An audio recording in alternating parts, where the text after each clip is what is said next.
करतो मी निश्चित अन्याय करत नाही, बाकी मला विचारू नका. चला देतो तुम्ही बसा, उत्तर तर होऊ दे.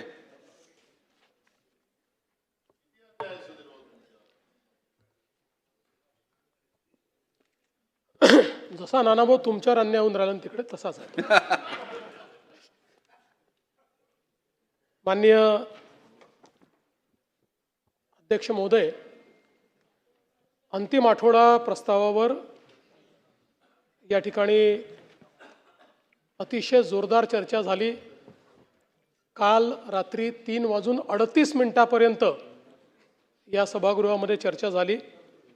या चर्चेची सुरुवात सन्माननीय श्री रोहित पवारजी यांनी केली.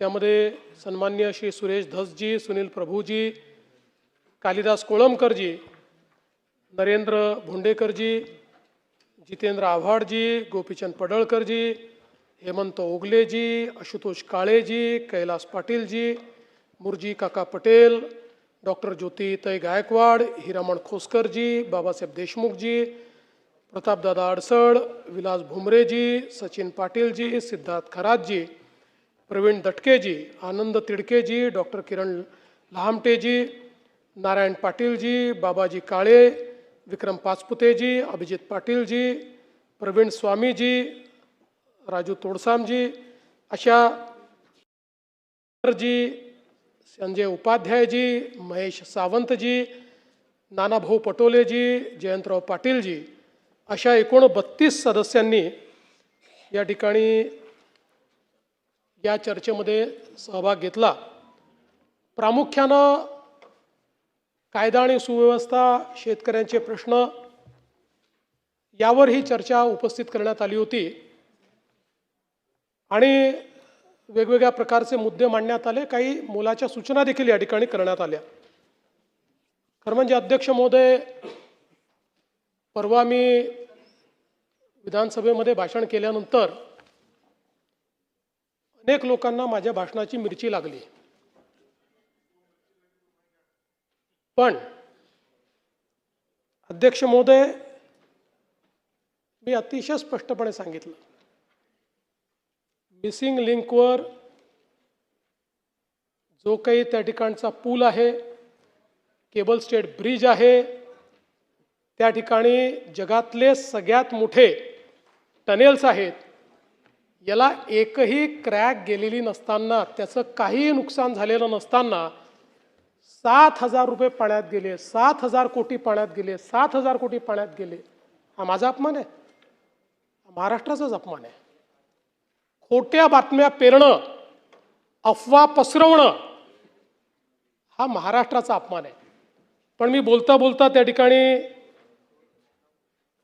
हिंदीमध्ये बोललो, भाडे के टट्टू.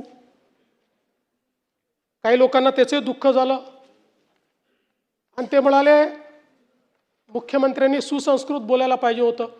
म्हणून नानाभाऊ जाऊन मी अभ्यास केला आणि आता मी भाडे के टट्टू हे माझं वाक्य परत घेतो आणि त्याला सुसंस्कृतपणे भाटक गदर्भ म्हणतो. भाडे के टट्टू नाही, भाटक गदर्भ. आणि जर कोणाला समजलं नसेल तर मग सुपारीबाज. पण मी तर काही सुपारीबाजांबद्दल बोललो. मी टोपी फेकली होती.